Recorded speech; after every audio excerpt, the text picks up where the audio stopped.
Hello and welcome to Sneaky Stories, home of short stories you can sneak into your day. Get ready to go on an adventure with some of the Sneaky Universe characters. Today we have a story from the Monicow series. My name is Pauline and I'm your storyteller, and I can't wait to share today's story with you. Remember, there aren't any pictures, so you'll need to imagine them. You can imagine the pictures any way you like.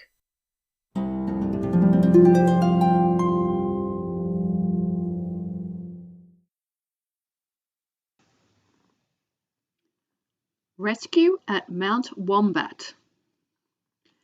It was a cool autumn evening. The leaves on the trees had just started to change from deep green to shades of yellow, orange and red. Monicow, bovine superhero to the stars and anyone else needing rescue, was enjoying the view of the colourful leafy horizon and the sounds of a distant gardener shaping their hedges with an electric hedge trimmer. The constant whirring of the motor reminded Monicow of the time she saved a small town neighbouring Maxiland from a fleet of rogue lawnmowers. King Maximus, ever the greedy monarch, had hatched a scheme as ridiculous as his jewelled wig. He craved more gold, more wealth, and a complete monopoly on the vegetable market.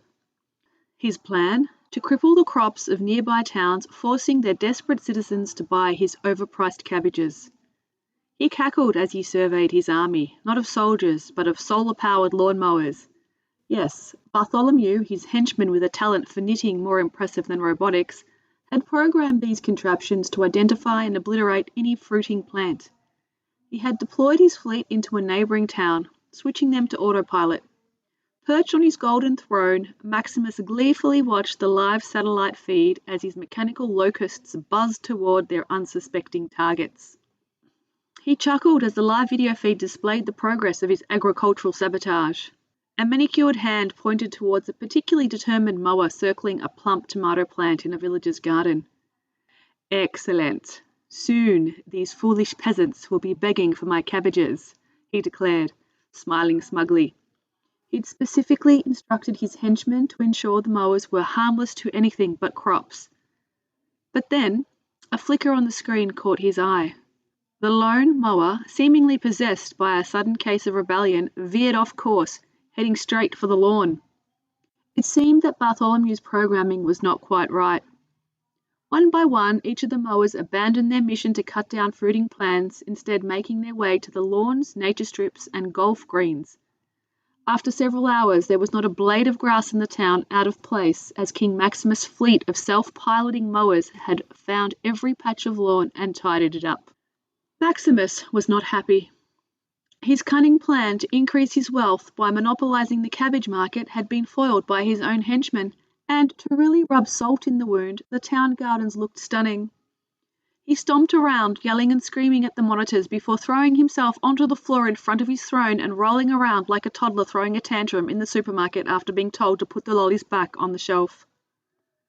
Meanwhile, back in the town, the fleet of lawn mowers was now rolling around without purpose, since there was no more lawn needing to be mowed, and becoming a nuisance and danger to the townsfolk.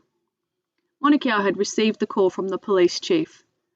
"Monicow, we seem to have a rogue lawn mower situation and need your help to round them up," he said to her. After a rather long-winded explanation from the chief, Monicow gleaned the information she needed and came up with a plan. After a quick detour past the garden centre to pick up some turf and temporary fencing, Monicow made her way to the town. Once there, she laid the turf down on the outskirts of the town at the entrance to Maxiland and created a U-shaped fence around it. One by one, the lawnmowers made a beeline for the turf. It was like they had some psychic ability and could sense the presence of long grass. Once every rogue mower had arrived, Monicow closed up the fence line so they could not move out of the space. Monicow then took the time to reprogram the mowers. She had a degree in computing and software engineering to help her with her own inventions. This time they were programmed to mow cabbage in Maxiland. Monicow then freed the mowers and watched them make their way back to the gardens of King Maximus. She chuckled at the memory. She would have liked to have seen the look on Maximus' face when he realised the mowers were back. Monicow walked on, admiring the last of the summer blooms when her cow phone rang. "Hello, Monicow, bovine superhero to the stars and anyone needing rescue. How can I be of service? Oh, thank goodness you picked up. Of course I picked up. How else would I know who needs my very special superhero type of assistance? Even Batman has a signal. Yes, of course. We need your help, Monicow. A pair of hikers who were supposed to return yesterday from their track in the local bushlands have not made it back. We have been looking for them all day and not been able to make contact or find them. Monicow's ears perked up at the news. Hikers missing? Don't worry, I'm on it, her bovine brow furrowed with concern. Did they say where they were headed? Any specific trail? They were planning to hike up Mount Wombat, the voice at the other end replied. Our search parties have already been looking, but the terrain is rough and visibility is getting low with nightfall approaching. Monicow snorted. Nightfall? That's nothing for a superhero with night vision. She activated her built-in night vision goggles and neon-flashing udder lights on her belly. Tell the search party to stand down. I'll find those hikers. Hanging up, Monicow activated her hover hooves and zoomed through the sky, headed in the direction of Mount Wombat. As she soared over the darkening bushland, Monicow's super senses scanned the terrain below. Her night vision pierced through the gathering dusk, searching for any sign of the lost pair as the last of the summer sun dipped below the horizon, painting the sky in fiery hues of orange and purple. Suddenly, a flicker of movement caught her eye. Below, in a dense patch of trees, she spotted a faint glow emanating from a handheld device, a flashlight most likely. Relief washed over her. She swooped down to get a closer look. As she descended, the flickering light appeared to come from a small clearing. She spied two figures huddled together, their faces etched with concern. One, a young woman with wind-blown hair, clutched the flashlight, its beam bouncing weakly off the surrounding foliage. Beside her, an older man, his face pale and drawn, leaning heavily on a walking stick. Monicow landed softly in the clearing, her hooves barely disturbing the soft earth. The sudden appearance of a neon-uddered cow startled the hikers.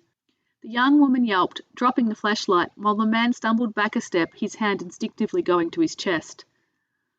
Whoa there, don't be scared, Monicow affirmed, her voice surprisingly gentle, despite its bovine origin. I'm Monicow, bovine superhero to the stars and anyone needing rescue, and I'm here to help. Are you the missing hikers from Mount Wombat?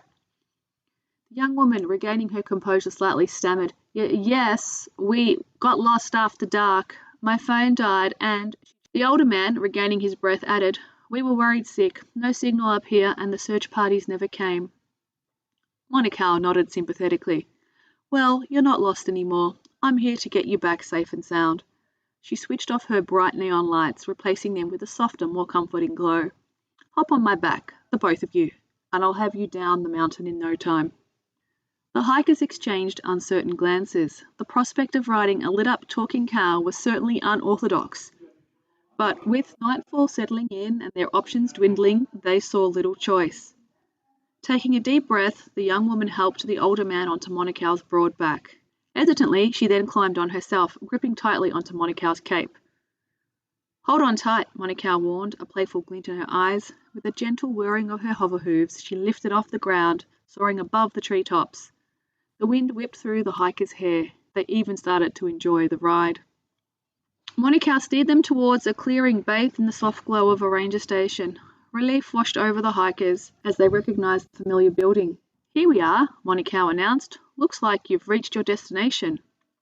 They carefully dismounted, their legs wobbly after the unexpected aerial adventure. The female hiker turned to Monicow. Thank you, Monicow. You saved us. Just doing my duty as a superhero. Now you two head inside and get yourselves checked out. With a final wink, Monicow activated her neon lights once more, and with a powerful whir of her hooves, she shot back up into the starlit sky. If you would like a free Sneaky Universe colouring and activity book, visit www.sneakyuniverse.com/Sneaky Stories Podcast.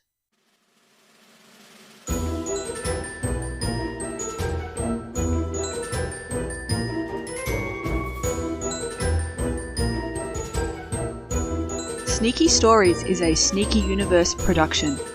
Written, hosted and edited by Pauline Malcoon. The music is by Trailer Works. If you would like more stories, visit www.sneakyuniverse.com.